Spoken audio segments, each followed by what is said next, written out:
Welcome in. It is Big Ten Today. Great to have you with us. Dave Revson and Trent Meacham had two interesting games last night, have two more on the docket tonight. We're in the thick of it right now, Trent. And look, last night, two road teams win. I mean, you never know what's going to happen every night in the Big Ten. It's forming to be a really exciting season. I would say more so this year than most years. You do not know what's going to happen. There is an element of unpredictability, which of course is, I think, a byproduct of the parity that we've got in the league, and we certainly are seeing it in evidence pretty much every night. Let's get to our big story. This is last night's results in the conference, and Trent talked about it. Michigan State ran its win streak to 7 games. They have not lost since December the 4th. Went into Madison, beat the Badgers, who were without Tyler Wall, got them by 4 points, and Illinois got 25 from Terrence Shannon, beat Nebraska by 26 in Lincoln. Second straight win for the Fighting Illini. Let's start with Michigan State. Joey Hauser was fabulous in this game, and then A.J. Hoggard down the stretch came up with a bunch of big shots. They hit their final 8 field goal attempts. The team that usually wins all the close games is Wisconsin, but Michigan State kind of turned the tables on them. And for Sparty to do that in the Kohl Center at Wisconsin was very impressive, especially after Wisconsin took that lead. I like that you started off with Joey Hauser. This is a guy that came to Michigan State with high expectations, and truthfully, I just never saw it. I thought he was a good player. I never saw it. This year, this is a different player. Yeah. You see his confidence emerging. Even in the last game against Michigan, he goes 3 for 13, but he gets 10 rebounds. He still is an impactful player, and I think that's a picture of now that Malik Hall's back in the fold. This is a team, they don't have to rely on one guy. Last season, we talked all about Michigan State. They don't have a go-to guy. Well, do they have a go-to guy this year? I'm not sure if they do, but they have a slew of guys that can create from themselves, that can make play. A very skilled team. I like this Spartan ball club. They're tough, they're experienced, and then A.J. Hoggard at the point guard position, he's so difficult keeping out of the paint. And I was really impressed last night. Didn't have a great game. Yes, he moved the ball well, facilitated well, got 8 or 9 assists, did a great job like he always does. But offensively, he couldn't find it. He couldn't find his rhythm. And then to finish out the game, 6 points, those 2 tough ones around Stephen Crow. You talk about the confidence, the ability to be resilient despite not shooting the ball well or really seeing that ball go through was really impressive from him. Yeah, it was down the stretch that he really came up big in the game last night. And to shoot the ball as well as they did against Wisconsin, I mean, over 50% from the field from 3. You're over 90% from the free throw line. They turned it over a little bit more than they want to, but you're going to win a lot of games if you shoot better than 50% from the field than 3 and better than 90% from the line. It speaks to, I think, the turnovers was the one kind of red flag with Michigan State. They've been much better this year on that front than in years past. And they should be good because they have experienced guards. They have experience across the board, but they out-rebounded the Badgers by 15.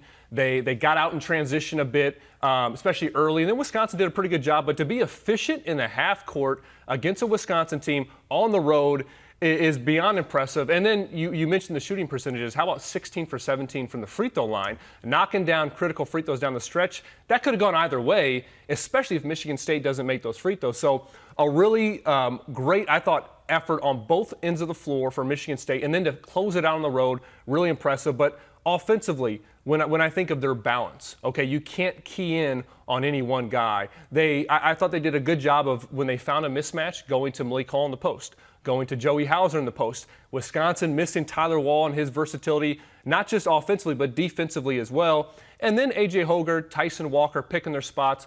I thought Jaden Akins gave them a boost, especially initially, 12 points. You see the flashes of brilliance from him. There's moments on the court where he looks like this might be the best talent on the floor. And you see his drive into the basket. He can knock down shots. So another guy to throw in there that I think is only going to get better as he was struggling with some injuries early on. So this is a good team, Dave. It's interesting, too. We were talking yesterday, Trey Demps was here, and we were talking a little bit about tempo in the game. And we have historically thought of Michigan State as more of an up-tempo team. More so kind of after the opponent makes a shot, they get up the court really quickly. I don't think this is, Loyola Marymount from back in the day or anything. But by Big Ten standards, they like to get up and down the court a fair amount. This game, you mentioned there were a few times early on where they got some primary break or even some secondary break stuff. But this game kind of slowed down to almost a crawl in the second half. It was a 61 possession game, which is a very slow tempo. And it just feels like Michigan State is really comfortable in the slower tempo this year and in late shot clock stuff. You mentioned Hogard late in the game. Is that, do you believe, just kind of adjustment to personnel? Is it a philosophical thing? Is that just the way that they're going to win this year and Tom understands it? What's that about? Well, I don't know exactly, Dave. I do know good teams can win different ways. And this team has a ton of experience. They don't beat you up on the boards quite like some Michigan State teams of the past. They're good on the boards, but not quite as physically, I think, overpowering. They're maybe not as athletic at the wing positions as they have been in the past, but they are very skilled. I love that skill and experience. I do still think that they could push it a bit more. I mean, A.J. Hogard, I think, is as good of a guard pushing the ball on the break as they've had because of his size. He's a little bit like Dimitri McCamey, who I play with, not quite the outside shooter, but a big body. Physical point guard, and he's actually, I think, more impressive physically. And when he gets into the paint, he's just really effective, finishing for himself, we saw there at the end of the game, or dishing out to his teammates. But yeah, I think this is a team that they can win multiple ways, and that even speaks to, I think this is a top 20 team. I think they're going to be a top 3 or 4 team in this league, especially if they stay healthy, because they can win playing fast, but they don't have to. And you know, as you get into March, every game isn't fast. So for them to pull out a game playing Wisconsin style is very impressive to me. Let's talk a little bit about Wisconsin. This is the second straight loss for them. They, of course, lost to Illinois in Champaign over the weekend. Is it as simple as they didn't have Tyler Wall, and when they get him back, they'll be better, or is there more to it than that? Well, you're missing your best scorer. So that is significant. And best rebounder. And a very versatile defender. Right. It puts a ton of pressure on Chucky Hepburn and Stephen Crowell. But I will say, I think we've seen Crowell emerge. I mean, this is, he's maybe not a top 3 big in this league, but he's a top-tier big man. And what I love about him, one, he does a better job than I realized in ball screen defense. I know Hogard finished a couple tough ones on him at the end, but he does a really good job of positioning himself, using his 7-foot frame. And then offensively, let's not call him Nikola Jokic, okay? Let's not call him that. But he has an ability. They bring him up to the top of the key, and he facilitates a lot of offense. They get into their flex action, pin downs, dribble handoffs. He's got the ball, and he's making decisions. He leads the team in assist, but you can dump it down to him in the low post. And he's very effective there. Prefers his left shoulder, but he can go over both shoulders. And when you have a big man in the post that can go either way, that presents a lot of problems for defenders. So I really like how he's emerging. And I do think once Tyler Wall's back, because this team can be maybe limited offensively, this might be a boost to them in the long run. He spaces the floor great, too, right? I mean, if you don't respect him behind the arc, he's going to knock a three-pointer down. And what that does is you think you're playing Zach Edey, you're playing Cliff Amore, you're playing Hunter Dickinson. Let's bring them away from the basket. Right. That opens up opportunities, especially when Tyler Wall's back. So that's not insignificant. Wisconsin usually executes so well down the stretch, and I've got to say I was really surprised. It's just one shot, but in a low possession game, especially with 40 seconds to go or whatever it was, for Chucky Hepburn to just kind of come down and chuck a three like 5 seconds into the shot clock really surprised me. That just felt so out of character for who Wisconsin typically is in late game situations. And Chucky Hepburn is he's a cerebral player. He's a smart player. He wanted to win that one. Yeah. That's what he wanted. They were kind of trading baskets. He hit that tough step back, a really nice move, the possession prior. And I think I could just tell by how he was dribbling the ball in his feel like he wanted to win that one. And I think Robbie mentioned this on the broadcast, he could get that shot anytime he wanted to. So if you have the ball with 3 seconds left, you have to go to that side step three, take it. But I would have liked to have seen him provoke the defense, getting into the paint. If there's one criticism I'd have of Chucky Hepburn is I think he can even, when he drives the ball, when he puts pressure on the defense, he has great strength. I'd like to see him do that more. Yeah, interesting. Instead of settling, as you say. Badgers head to Indiana on Saturday. Let's talk about Illinois. Went to Nebraska. They finished the game on a 17-1 run. There was a brief period in the second half where it felt like the Huskers might be able to make a game of it, and then Illinois just turned down the gas. I thought Terrence Shannon was fantastic, but it's amazing the difference, Trent, between what we've seen these last two games offensively from Illinois and what we saw last Wednesday in Evanston. Part of that is Northwestern's really good defensively, but part of it feels like, is maybe the Illini have figured something out. There's a few things there, Dave. Let's start offensively. You mentioned that. They've tried to institute an offense that Brad Underwood ran very effectively at Stephen F. Austin, ran at Oklahoma State, initially ran his first couple years at Illinois. It's called spread offense. And they're trying to do that. He totally ditched that with Kofi Coburn. And the spread, what it does is you put a big man at the elbow, and you facilitate a lot of cutting action, ball screen action through that big at the elbow. It's Dane Danger, it's Coleman Hawkins. They've instituted that right before Christmas. The effectiveness of it, I'm undecided. They haven't been great at it, but I think it gives them some structure in the half court. What I have loved, though, about them, especially in the half court offense, we know they're great in transition, is their spacing. I thought their spacing last night was really good. They moved sides of the floor very well. That ball popped around, and then you're attacking closeouts. I thought prior in the season in the half court, the ball was just bouncing way too much. The offense was stagnant. That ball's moving really well. Coleman Hawkins can facilitate when he keeps it simple. And I look at Hawkins as kind of a barometer of how they're playing. When the game's simple, okay, you catch it, you got a shot, you got to drive, you can swing it, make quick decisions, don't overthink it. And he did a good job last night, and I thought the whole team really kind of fell in behind him. And then Terrence Shannon, as you mentioned, his explosiveness was just too much for Nebraska. They had no answer for him. It was almost like they hadn't quite seen a guy with that ability to get to the rim, put pressure on them in the paint, get to the free throw line. He was fantastic, and he just overwhelmed them, I thought, with his athleticism. When he gets going downhill, it feels like step in front of him at your own risk, right? It's not really a great decision for your physical well-being. I also thought one thing that stood out to me was the contributions they got from a number of kind of the other guys, right? That R.J. Melendez stepped up and got into double figures for the first time in more than a month. Jaden Epps has been really good all year, but he had a nice game. Ty Rodgers made huge impacts, not necessarily scoring, but other aspects of the game. And so it didn't feel like, even though I think you come out of it saying like Terrence Shannon was the best guy on the court, it didn't feel like it was all on Terrence Shannon's shoulders. No, and that's what I think this team has a lot of depth. I mean, here's a team that has this luxury of Sky Clark's not with them now. Luke Goody's been out all season, but they still have a lot of talent, right? Yep. Not every team has that luxury. So this team has a lot of guys. They're going to need to rely on all of them. Jaden Epps has been a pretty consistent scorer. If they can have some other guys step up, that's really key for them offensively. But I do think for them and defensively is really where they have to hang their hat. And it's so interesting that they totally got away from what they started the season doing, and they were switching everything. Every screen that they saw, doesn't matter if it was a threatening screen or non-threatening, whatever, they switched aside from Dane Danger, and now they're not switching anything. And so they totally got away from what they did all preseason. I would watch a number of their practices, and they're working on this. And I think the key is what switching does is you have to communicate really well. And I don't think this team communicates very well, but you can also get lazy switching. And when you're playing man-to-man, you're not switching, you can't be lazy. It's a little bit more evident if you lose your man, if you're not chasing your man through the court.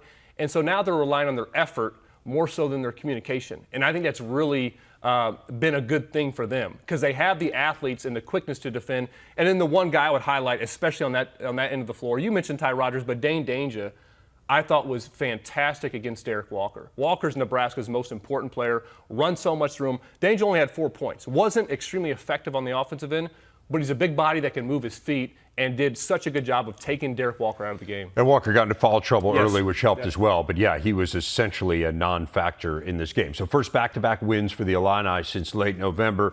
Quick thought on Nebraska. They lost Juwan Gary to a shoulder injury. We'll see how serious that is. That is a blow to them. He's a big part of what they do, transferred from Alabama. It just felt like for whatever reason, they couldn't get going at all on the offensive end. And defensively, that's kind of where they've hung their hat this year. But as we've outlined, Illinois kind of solved them, and there's just nowhere to go. It's tough when Derek Walker, those 2 fouls in the first half, wasn't on the court. Bandumel was 2 fouls as well, wasn't on the court. Juwan Gary goes down. So your best athletes, your most physical players, it's tough to compete with a team like Illinois when you don't have that on the floor. They're a bit more limited. I mentioned Illinois can drop a few guys, and they still have a lot of talent. Nebraska, not quite the same. So hopefully Gary's not out for too long, because I think this is a team that will be difficult to play against in Lincoln. They've been that way so far this season. Sam Griesel, there's a lot on his shoulders, especially when Derek Walker can't be another facilitator. So they had some bright spots. Breidenbach came in there and really gave them a boost. He was great in the second half, wasn't he? I mean, he had a nice little run there on his own. Yeah, he did. Him and Tominaga both can really give them a boost offensively, but they got to get stops. That's where it starts for them. For Tominaga to do it inside the arc, too, he really showed off his versatility a little. I mean, I do think there's a few bright spots you take from it. Again, the final score, I'm not saying it was deceptive. Illinois dominated the game, but they really poured it on at the end. Certainly, Nebraska felt like they were in the game at points in the second half. It gets significantly easier for Nebraska now. They go to Purdue on Friday. Our big stat focusing on the guards. These are the top scoring backcourts in the Big Ten. Penn State leading the way. Jalen Pickett obviously is phenomenal. Andrew Funk having a nice year. Northwestern is next with Boo Buie and Chase Audige. You see the rest of the top five. And as we mentioned earlier, Trent knows a thing or two about backcourt play. Teamed up in the backcourt with the aforementioned Dimitri McCamey. So interested to get your rankings of backcourts in the Big Ten. We'll rank the top five. Where would you start at number 5? Well, I would start by saying that I don't know if I would have been in consideration for one of the top backcourts when I was playing, Dave. So I'll throw that out there. And I do want to say, too, I think this is a guards game. I think the guard play is so key, especially as you get into March. I'm going to start with Wisconsin. We talked about them a little bit already. Chucky Hepburn and Connor Season, especially those two, they're great control. I think Chucky Hepburn can control a game about as well as anyone. A very cerebral player. And then you combine the shot making of Connor Season. Obviously, Chucky Hepburn can make shots too. They're both shooting over 40% from three. Chucky Hepburn at 50% from three. Hepburn has taken the step from being the epitome of a solid, rock-steady point guard, which he was as a freshman. And now he's taken the leap. He's taken on more of a scoring role, almost 13 points a game. And I mentioned earlier as well, I think he can even do more. I think when he attacks the basket, he's so effective because he's smart, he's crafty, he's strong. And then Connor Season coming in, whether he's starting off the bench, he can just flat out score. Probably the best shooter in the Big Ten coming off the move. Really gets his feet set beautifully. Last night entered the game, 10 points in the first half. They got to get him more shots. Only 2 shots in the second half. Michigan State really did a good job of keying in on him. But those two guys really play well off each other. And again, I'm critical of Chucky Hepburn just because I think he can even do more, and he's having a fantastic season already. The Season has really stepped into that role right away. A guy who's a 3-star player, but scored a ton of points. Guy, yeah. And yeah, no doubt. And I think we'll see that. Got a few other freshmen who I assume are on your list. I think we'll see that kind of run through as a theme. Some confident freshmen in the Big Ten this year. Where are you going with number 4? Purdue Boilermakers. Talk about Speaking of freshmen, yes. Okay, yes. Braden Smith, Fletcher Lawyer. You talk about moxie. You talk about toughness. I mean, these guys epitomize that. I was really impressed with, after getting beat by Rutgers at home, I thought Rutgers' athleticism, physicality was tough on them. And for them to respond the way they did, winning at Ohio State, winning a road game against Penn State, was really effective. Braden Smith, I mean, I look at his, he's got 31 points, 13 assists, only 2 turnovers in his last 2 games, those 2 big wins. He's shooting the ball at a great level. 45% from the field, 44% from 3, 84% from the line. So, he's doing it at a high level at the point guard position. Fletcher Lawyer, big shot maker, right? Hit that game winner against Ohio State. He's hitting daggers this year, hit a big one against Rutgers, and then Cam Spencer responded. So this is a guy, doesn't matter how the game's going. You can just see the confidence that he has. And so it's been really impressive as freshmen in the Big Ten Conference, what they've done so far. It'll be interesting if they hit a freshman wall. It hasn't hit yet. In fact, I think they've raised their game. Braden Smith, against Penn State, his ability to manipulate their defense in pick-and-roll situations was top level. It does help. They got Zach Edey. I mean, you talk about a security blanket. I mean, that really helps those guys. You can't underestimate that, but I've just been really impressed with watching those guys play. If you can lob the ball up to about 8 feet in the air, you've done something really well as one of their guys. It's amazing. I mean, Braden Smith, I remember looking at his recruiting profile when he committed to Purdue. I mean, he chose him over Appalachian State and Toledo, and Montana, and you're thinking to yourself, okay, well, this is a guy who Matt believes in and who he'll bring along gradually. He's a little undersized, but eventually he thinks he can play, and here he is. And those guys, they believe in themselves. Yeah, that's no what's doubt. key. They really Ton of believe in confidence. themselves. Where are you going at number 3? Northwestern, Boo Buie, Chase Audige, they've been there for years now, right? Okay. And I think for them, the game's really slowing down for both of them. The key for them has always been decision making. Can they make the right decisions? They've done that at a higher level this year. Chase Audige, hurt last year, wasn't his true self, really coming into form. I mean, last game, 19 points, 8 assists, 6 steals against Indiana. He's been fantastic. Two-way, maybe the best two-way player from a guard perspective that we have in the league. Boo Buie hasn't shot it great, but you know he can get going any night. 26 points against Indiana. Against Illinois, did not shoot the ball well at all, but got to the free throw line, made 10 free throws. So those two guys are electric in terms of their ability to score the ball, both of them, as good as any backcourt tandem that we have in the league. And I think their experience, too, will really bode well for them coming down the stretch. And I think the key for them, too, is last year, you know, you had Pete Nance inside, you had Ryan Young inside, and it wasn't maybe quite so clear where the game should be driven from. And now it's clear. Those two guys, those are the main guys. Everything revolves around them. They're playing well, and Northwestern's playing well. It is interesting to watch the way Audige has evolved his game. His decision-making on shots seems so much better. Buie, every once in a while, will still take a little bit of a crazy one, but if he plays like he did on Sunday, they're going to be really tough to beat. He was absolutely phenomenal in that game, and as you say, Audige may very well end up being Big Ten Defensive Player of the Year. He certainly should be in the conversation. He's just tremendous on that end. Who's number 2? Well, Penn State, Nittany Lions, okay, they could be one. I think they got the best guard in the country. Jalen Pickett, last 3 games, 26 points, 9 rebounds, 6 assists, shooting over 55%. 26 points every game, by the way. Yeah, every exactly. That was easy when I was calculating the averages. What's the average? Made it easy on me. Everything revolves around him. Yeah. Okay, so then whether you're throwing Andrew Funk, Cameron Winter, I don't even care who his backcourt mate is, but he is so dynamic from that guard position, post position, whatever you want to call him. He can just flat out play basketball. It's fun watching him play.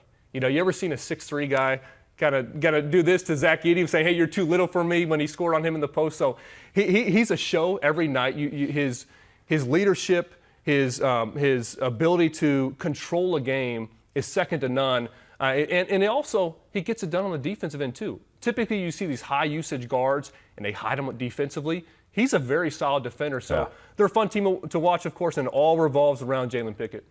I love watching Jalen Pickett play. I mean, it's just he's such an unusual player to back guys down in the post, to really be their best post threat as their point guard. You just don't see that a whole lot. And he gets it done. Okay, he's a gifted guy. Right. But he gets it done with his mind. I mean, he can really manipulate a game as well as anybody I've seen in a long time.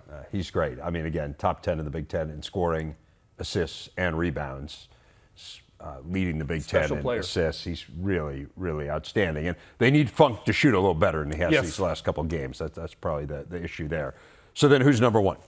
It's the Spartans. Okay, they're 4-1. They're at the top of the league. I especially give them over Penn State because Hogard, when they played Penn State, he was the best guard on the floor maybe that night. 23 points. I think Walker and Hogard complement each other very well. The one thing I would like to see is they've moved Tyson Walker almost all off the ball. I'd like to see them kind of rotate back and forth, get the ball in his hands a bit more, but those guys are playing really well. Walker shooting the ball well, 38% from 3. He's capable of going for 20-plus every night. A.J. Hogard's capable of going for 10-plus assists every night. So great complementary players.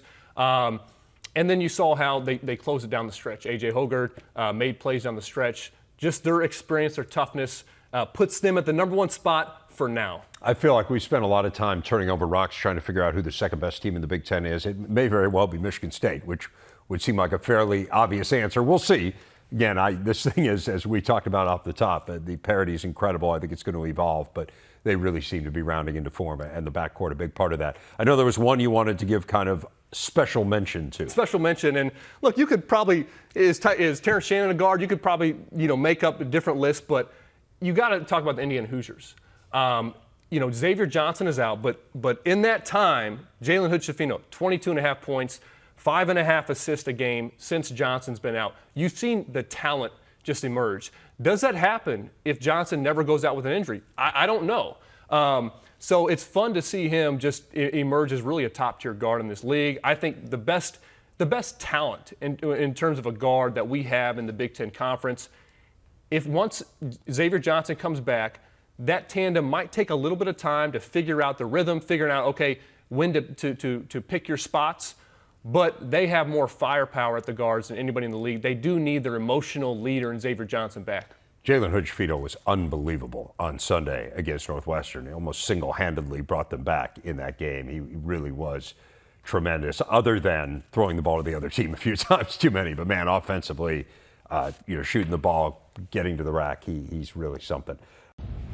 Women's hoops last night in the Big Ten, lots to smile about for Michigan. Went on the road, beat Purdue by 21. Leah Brown, Emily Kaiser, Layla Filia all scored 17 or more for the Wolverines, who shot 50% from the field.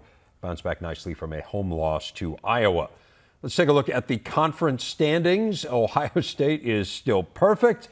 Best start for any Big Ten team in nearly 30 years. They're 17-0. 3 teams with just 1 conference loss, Indiana, Maryland, and Iowa, with Illinois and then that Wolverines team both ranked in the top 25 as well. Women's hoops analyst Megan McEwen joins us. Let's dive into it a little bit. Let's start with that game last night. Michigan, I mentioned they were coming off the loss to Iowa, which is no shame in losing to Iowa. That being said, really played well last night. Where do you think Michigan fits into this equation? Michigan is so impressive because of how they play on the defensive side of the ball. They're second in the Big Ten, allowing less than 61 points a game. Michigan's ball screen defense is absolutely elite. Anytime a ball screen happens, here comes Michigan's high hedge. Emily Kaiser is so great at getting out to block the ball handler from turning the corner, then getting back to her defender down low in the paint. That really, Staples' team, isn't it, so disruptive that teams can't find a flow offensively, and Purdue ran into that problem last night. Michigan defensively has just been so strong. Then you turn around and see what they've been able to do. On the offensive side of the ball, 3 different players average double figures for the Wolverines. And Leah Brown, we're not talking enough about Leah Brown in the women's basketball world. She's really a wing, and she's been having to play point guard this season because Michigan really doesn't have a true point guard yet. Brown has been fantastic. She is second on the team in scoring. She has the ability to get into the paint and facilitate, but her decision making is so elite between when to keep it for herself to score and then when to dish it off to a team. This Michigan team's really balanced, which you didn't think would necessarily be the case after losing a player like Naz Hillman, who's going to go down as one of the best to ever play the game of basketball. But for some reason, this Michigan team has found a way to make it work from an inside-outside perspective, and they're scoring at a high clip. Scored 80 points or more now in 3 straight conference games, which is the second time they have ever done that in the history of the program. So, to your point, again, first game since falling to Iowa over the weekend. The Hawks had just lost to Illinois, so how important was that win for Iowa over Michigan to, I don't want to say get this thing going again, but just to kind of show that, hey, we're still to be mentioned among the elite here? Iowa came into this season as the perennial favorites to win the Big Ten, and that's because they have the same 5 starters for the 3rd straight year. And that also includes the best player in the country, Caitlin Clark, who led the nation last year in assists and points per game. She leads the Big Ten in scoring again this year, 27 points a game. There's no surprise there. But what's been impressive about this Iowa team, or weird rather, is that they've taken a little bit of time to get going. And that's because I think teams are coming into these games knowing how to attack Iowa. You know, you can let Caitlin Clark go off for 30 or 40, but if you slow down everybody else, then you make Iowa a more beatable team. That being said, Iowa still has a ton of talent. They can run anybody out of the gym when they're playing well, especially if they can get running in transition and play at a fast clip. Iowa doesn't have a bad loss on the year, really. I mean, they lost to Kansas State, which isn't necessarily a terrible loss, but everyone else they've lost to is in the top 25. So only 4 losses on the season. This Iowa team still has a chance to make a ton of noise this season. They play Penn State on Saturday. They play Northwestern before then, but still it's a team that's going to compete for a Big Ten title.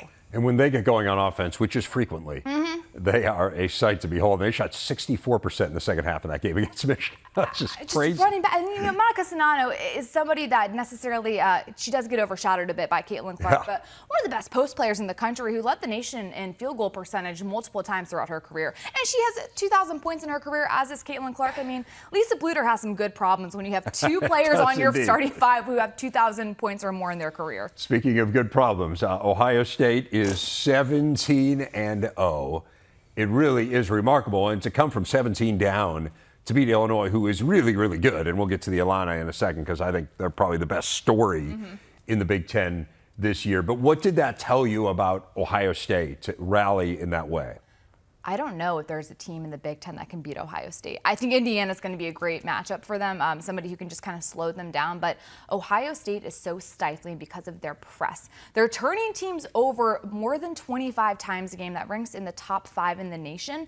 And as a result, teams have zero chance to get into any sort of flow on offense because they are so rattled from Ohio State's defense. We're also not talking enough about Cody McMahon, the freshman from Ohio State, who's excellent in the second line of that press. I've said she's kind of like a defensive back, just doesn't let the quarterback get downfield at all. She's intercepting things and going straight to the hole for a pick six. And she's just been so great with her length, her decision making on defense. This Ohio State team has so many different weapons that can score, and they play at a pace that's really difficult to keep up with. I mean, they're averaging nearly 90 points a game. In addition to playing defense, it's tough to scout for. They really wear teams down, and to do it when you're shorthanded, because you have to believe that the conception of this approach, although again, this is what Kevin McGuff's done for a while, but with this team was, well, we're going to have J.C. Sheldon and we're going to have Madison Green, and they don't have them. No, neither. And yet still playing at really a fabulous level. All right, let's talk about Illinois. They did lose that game, and look, had they won that game, I mean, that's like an all-time win, but they are still having an incredible year. They've broken into the rankings. It's crazy to think, but 23 years since they've been ranked? I mean, I was like a child last time they were ranked. Right. We were talking I about wasn't, this. but still, like, that's a long time. It just doesn't make sense. But we're not here to talk about the last 23 years and why they've been so bad. No. Let's talk about why they're so good. Shauna Green's done an amazing job with this group. She's mixed the portal and young players and returning players. What have you learned about the Illini, even in defeat from that game against Ohio State? First and foremost, Illinois head coach Shauna Green is a fantastic coach just because she gets her team to play with so much discipline, and they commit to the defensive side of the ball. In addition to playing inside, outside on offense, they're one of the best, I think, of mixing up pace of play. They can play really fast. She likes to get into her Phoenix break and try to score in 6 seconds, but then she can slow it down, and that's why Illinois beat Iowa, because they slowed down that pace of play, and it really frustrated Iowa because they couldn't get going the way they like to. Shauna Green has done a great job of going into the transfer portal. The top 4 scorers on this team, 4 of the 5, are transfers. And you have 3 of her top scorers that are ranked in the top 20 in scoring in the Big Ten. Makaira Cook came from Dayton with her. Genesis Bryant came from NC State, who's a fantastic program in women's hoops.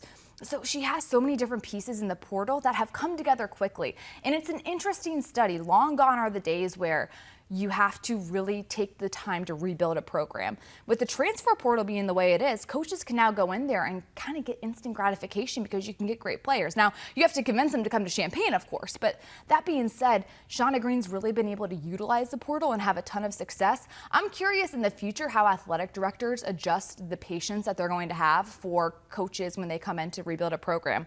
Because it used to be you get 4 years to recruit your kids, develop them and whatnot. But now with the portal being the way it is, how quickly are athletic directors going to let coaches have? We saw this in football, too, with Mel Tucker, who turned around Michigan State essentially in a year. I mean, Shauna Green's done it in her first year. Mel Tucker did it in her second year. And she's a great coach, it's 100%. Yeah. They have this week off. They're going to play Minnesota over the weekend. Indiana got Grace Berger back on Sunday. She had been out since November with a knee injury. And Indiana had been playing great without her. I mean, they're like 6th in the country. But what does this return mean now for IU? What's scary about Grace Berger's return from Indiana is the fact that she did not look like she had sat out for more than a month. She came in and was, 1, totally in shape, but 2, so disciplined. Grace Berger is fantastic in the mid-range because she has patience and she has the ability to square up her shoulders in midair, which is hard in the women's game especially.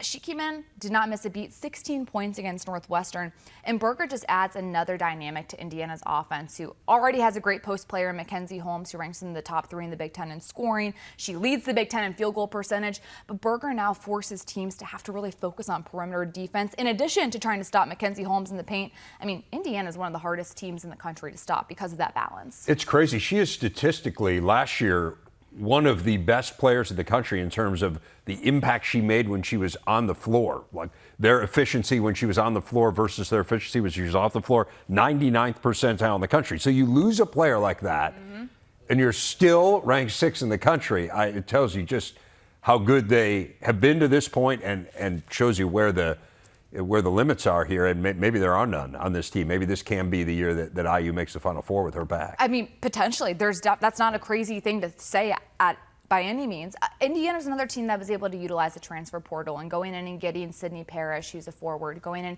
and getting Sarah Scalia, who's a guard who can shoot lights out from 3.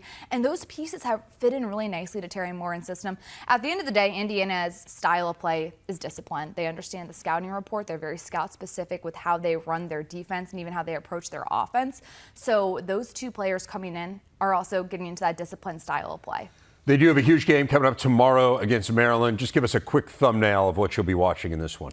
This game's going to come down, in my opinion, to who can control pace of play. Indiana is one of the most disciplined teams in the country. Maryland has one of the best players in the country in Diamond Miller. She's a first-round draft pick. She ranks in the top 3 in the Big Ten in scoring, top 4 rather. And she's just a player who has 6'3", has fantastic length. She's hard to guard one-on-one. Indiana's going to have to find a way to slow her down. IU 11 straight home wins. Should be a really great atmosphere. Good game. It'll be super tomorrow. It's part of a double header that we've got. We'll see Megan again in a bit. But again, this is the twin bill tomorrow. Maryland and Indiana, followed by Rutgers and Minnesota. Coverage starts with a special pregame show at 6 Eastern time here on Big Ten Network and the Fox Sports app. Hoops tonight, Trace Jackson-Davis and the Hoosiers square off with Jalen Pickett and the Nittany Lions. Then it is Rutgers battling Northwestern. Coverage starts with the tip-off show. It is tonight only on the Big Ten Network and the Fox Sports app. Look at the standings. Purdue and Michigan, the two teams up there at 4-1. Northwestern could join them with a win tonight. 8 teams either have, or Michigan State actually, Michigan at 3-1. 8 teams have 2 or 3 conference losses. That includes both Penn State and Indiana. So let's start there. Hoosiers have lost 2 in a row. They are banged up. They're facing a Penn State team that has also lost 2 in a row. It feels like Indiana, coming off that Northwestern game, you listened to Trace Jackson-Davis in the postgame. He was pretty critical of his teammates and the way they followed or didn't follow the scouting report. I feel like they'll come out fired up, but Penn State's pretty good. What do you make of this matchup? Who's going to play some defense? Indiana's given up almost 90 points a game in the last 2. Penn State almost 80 points in their last 3 Big Ten games. So who's going to step up and play defense? I think both teams have some real question marks, especially on that end of the floor. We know they can score, and Jalen Hood-Schifino coming off a 33-point game. TJD coming off. You can talk when you go for 18 points, 24 rebounds, 8 assists, 4 blocks. I mean, you can use your voice, right, when you do that. I'm really interested to see how will Penn State guard ball screens. You know, Jalen Hood-Schifino with TJD rolling to the basket, they're going to put a lot of ball screens. Penn State had no answer for Purdue. Okay, and you know, I know TJD isn't Zach Edey, but man, he's a great lob threat as well. And I think Penn State needs to be much more aggressive against those ball screens. They let Braden Smith really get into the paint with little resistance, and he had all the time in the world. Credit Braden Smith, but he had a lot of time to be able to make decisions for himself, kicking out to teammates or throwing that lob, and expect for Indiana to throw that lob to TJD. So Penn State's got to be more aggressive at the point of attack on the screen. And then on the other end, it's always a question, how do you guard Jalen Pickett? You know, you would hope Penn State's not knocking down shots. Only 8 threes made the last 2 games. They need to make threes. They're making, over the season, almost 11 threes a game. Here's what I would do, Dave. If I'm Coach Woodson, here's what I would do. I would put TJD on Jalen Pickett. They have, the only concern I would have is foul trouble, okay? But Penn State has no post presence beyond Jalen Pickett. I think TJD is as versatile of a defender as we have, extremely athletic, quick, great timing, block shots without fouling. I would put him on Pickett. Let's see how it goes. At least try it out, Coach Woodson. So that's what I would do. Oh, that would be pretty interesting, I would say. Be fascinating to see. I mean, that is the big question mark every time you go into facing Penn State. Yes. What are we going to do? How are we going to try to slow them down? What about Rutgers and Northwestern? They're both in the top 10 in the nation in defensive efficiency. Neither is a great offensive team. What do you make of this matchup in Evanston? So the first one, who's going to get a stop? This one, who's going to score some points, Yes, right? yes. Now, Northwestern did put up some points against Indiana. Yeah. Okay. I think, you know, I think Rutgers on defensively, their physicality and their athleticism from their guards' perspective could really, be tough for Northwestern. Now, what I will say is, though, what Northwestern does, which Iowa did really effectively against them, they spread that floor, they play with really good pace, that ball move, and I felt like Rutgers, which was very uncharacteristic, I felt like they were a step slow. They were playing catch-up the entire game on defense, left open shooters, were constantly in late closeout situations, and Iowa made great reads attacking the basket from that, and that's how Northwestern plays. They don't have a post presence, but that court's going to be spread, that lane's going to be open, and Chase Audige, Boo Buie are making good decisions. So if they can kind of play at that tempo, that pace, because while they're not scoring a lot, it's not like Northwestern tries to walk the ball up the court. And I think if they have good tempo and they're making good decisions, that could be problematic for Rutgers on that end. And then I think for Northwestern, they're going to have to rebound. I think that's going to be a critical thing.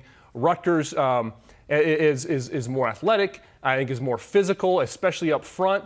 And if they're moving the ball and attacking closeouts as opposed to trying to play one-on-one basketball, that will be difficult for Northwestern. But if Northwestern can rebound, I think, and look, I wouldn't be shocked if Northwestern wins by 10. I wouldn't be shocked if Rutgers wins by 10. I mean, that's how this league goes. Right. So I think it's a really intriguing matchup, though, both these games tonight. One thing that I have found astounding about Northwestern this year, and again, we're early and so numbers get distorted a little bit. They shot 40 free throws against Illinois. They have shot 17 more free throws in conference play than any other team in the Big Ten. And they've only played 4 games. A lot of teams have played 5. This is not a team that typically gets to the free throw line, but they're getting to the line a ton. Without a post presence as well. With 0 post presence, yeah. That's pretty fascinating. We'll see whether or not they're able to keep it going. As promised, Megan rejoining us, and it's interesting. There she is. In the middle. Hello, everybody. It's interesting, Trent. You were talking about your career at Illinois, and you transferred. You came from Dayton. You sat out a year. I set the trend. I'm a trendsetter, Dave. You did. Things have changed really dramatically in college sports in just this last handful of years. I mean, there are still players in the Big Ten now who had to sit out as transfers, but that world is gone. And you were talking about Illinois and how they've kind of turned their program around with largely using the portal. What are the challenges inherent in that? I mean, again, we've seen the upside of it, but what are the challenges in terms of kind of getting your team going? It's such an interesting time right now that we're in with the transfer portal because teams are now able to go directly to the portal and have success. Now, you're looking at a team like Illinois. Shauna Green's done a great job finding those pieces that really fit her system. But then you see teams like on the men's side, like Illinois, who struggled a little bit trying to find that type of chemistry early on. Now they are. But I think the teams that have had most success are the coaches that really understand their identity and who they are as a head coach and what pieces they need in order to be successful and fit in their system. Here's the challenge, I think. Everybody has their own agenda, right? And as they should. Any college student has an agenda. There's a purpose for why you go to school. And when I transferred, I have an agenda, every player on the team. So getting those different agendas to work together. As a coach, you want the individuals to experience and have the success that they want to have, but it's got to be within the context of a team. Shauna Green, her advantage was she knew a lot of these players. They came with her, so she kind of knew what to expect. Now for these other coaches, sometimes you've never really been in it with them. You might have seen their play, you might have talked to people, you've done your research, but it's different when now you're losing. Or now you dropped a few games, now someone's struggling. How do you work through that? It's always difficult to do that. And it's difficult to be consistent when you've had so much change. Okay, these teams have had so much change. How can you be consistent? And ultimately, the teams that are consistent is who's going to compete for a title. I also think players are playing different roles, and you get to kind of what your expectation and what your goals are. And let's use Illinois. Terrence Shannon's in a different role at Illinois, much more of an alpha than he was at Texas Tech. Matthew Meyer, same thing, right? I mean, you coming off the bench at Even Baylor. Coleman Hawkins just had to kind of step up. You never know how that's going to turn out, right? And also as a coach, you want these guys to come in and they need them to, or you're a freshman. You want, Matt Painter wants Braden Smith to have this ego that he can be a main guy, but it's always difficult balancing that out and doing that within the context of a team. Not to mention, in this day and age in the transfer portal, these players are coming in and you have like 24 hours to do your research before they get snagged out of the portal by someone else. Great point. You're really having to move fast and do your homework quickly. So it's much easier said than done regarding how do you go through choosing that process and trying to create a team. But you're seeing it pay off for some coaches, and other coaches are struggling to try to get that chemistry. I do think that part of it is really interesting because when you talk to coaches about especially programs that talk a lot about fit. Matt Painter makes his recruits take a personality test to see how they fit within his system, and that's something I think that's worked well for his And program. red shirts Yes. players. All right. I mean, how much longer are we going to hear that term? And Yeah, Tom still Mitchell kind good. of threw a little shade almost last night after the game, talking about how his guys have been with him. Therefore, that's why they're having success. So, man, there's so much to talk about here. Yeah. This probably merited more than just the 4 minutes. Let's reconvene this should. group. We need to. And do this again later. We will see you tonight. Really fired up for hoops here on the network. See you then.